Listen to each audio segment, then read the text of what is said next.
বাড়িতে আছেন? আমি পিওন এসছি।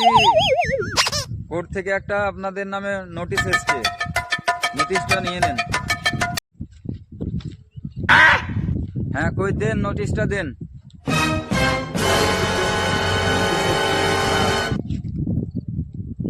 এটা তো আমাদের গ্রাম থেকে পাঠানো হয়েছে। দেখি কি লেখা আছে।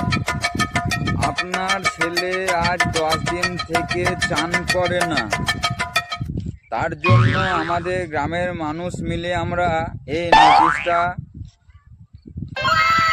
কোর্ট থেকে পাঠিয়েছি। আচ্ছা, একটু মহা ঝামেলা রে বাবা। কি লেখা আছে দেখি।